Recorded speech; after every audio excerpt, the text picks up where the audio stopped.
नमस्कार विद्यार्थियों, हमने कक्षा 7 विषय हिंदी में हमारी पिछली वीडियो में विराम चिन्हों के बारे में जानकारी ली थी और उसके आधार से पाठ्य पुस्तक में हमने विराम चिन्हों का यह अभ्यास किया था। आज हम आगे की चर्चा करते हैं। आगे यहाँ पर है निम्नलिखित वाक्यों में से जातिवाचक संज्ञा के आसपास राउंड कीजिए।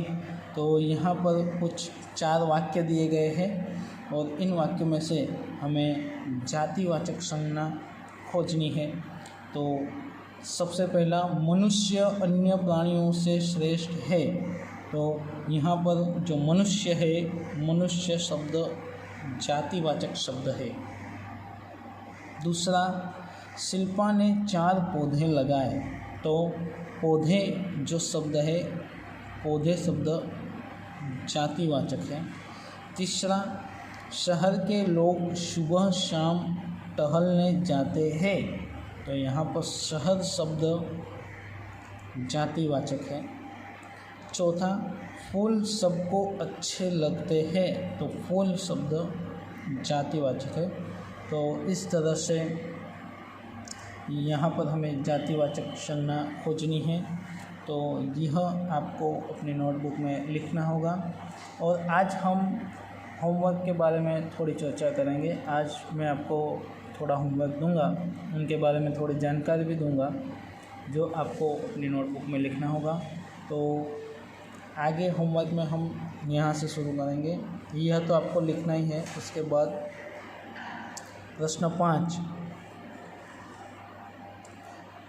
परिच्छेद पढ़कर प्रश्नों के उत्तर दीजिए। परिच्छेद पढ़कर प्रश्नों के उत्तर, એનો અર્થ એવો થાય છે કે પરિચ્છેદ એટલે કે ફકરો વાંચીને પ્રશ્નોના જવાબ આપો। અહીંયા ફકરો આપેલો છે, બરાબર, અને સામેના પેજ પર અહીંયા એના 5 પ્રશ્નો આપેલા છે। તો અહીંયા સૌથી પહેલાં જે ફકરો આપેલો છે એ ફકરો આપણે ધ્યાનથી વાંચવાનો છે અને એ ધ્યાનથી વાંચીને પછી એના આધારે જે પ્રશ્નો છે એ પ્રશ્નોના જવાબ આપણે લખવાના છે। तो यहाँ पर जो परिच्छेद दिया गया है उसके आधार से हमें प्रश्नों के जवाब लिखने हैं।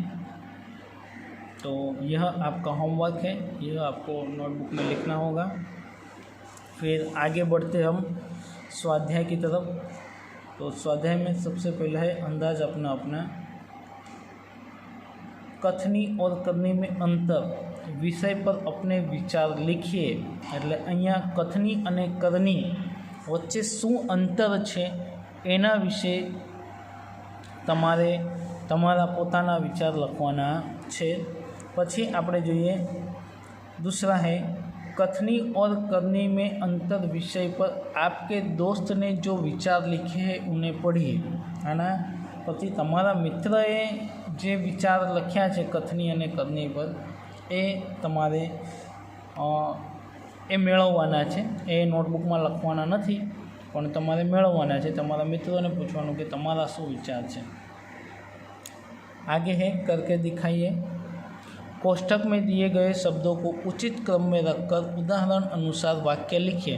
અહીંયા એક કોષ્ટક આપેલો છે, બરાબર, અને કોષ્ટકના અંદર અલગ અલગ બોક્સના અંદર અલગ અલગ શબ્દો આપેલા છે। આ શબ્દોના આધારે આપણે એક વાક્ય બનાવવાનું છે। અહીંયા ઉદાહરણ તરીકે આપેલું છે, જુઓ, અહીંયા તોડના ફૂલ મના હે। આના આધારે એક વાક્ય બને છે, फूल तोड़ना मना है। यहाँ पर कौन सा वाक्य बनता है? फूल तोड़ना मना है।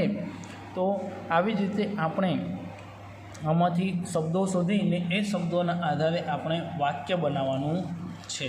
તો આપણે બીજું એક વાક્ય જોઈએ। તો यहाँ पर हम देखते हैं, तो मैं हर रोज़ खेलने, फिर आएगा जाता हूँ। तो वाक्य बनेगा मैं हर रोज़ खेलने जाता हूँ। तो यह दूसरा वाक्य बनेगा। तो इसी तरह से इन शब्दों में से आपको वाक्य बनाने हैं, बराबर। तो यह भी आपको होमवर्क में करना है और आपके नोट में आपको लिखना है। तो यहाँ तक का काम आपको होमवर्क में करना है। अब हम हमारे अगले वीडियो में आगे की चर्चा करेंगे। तब तक के लिए नमस्कार।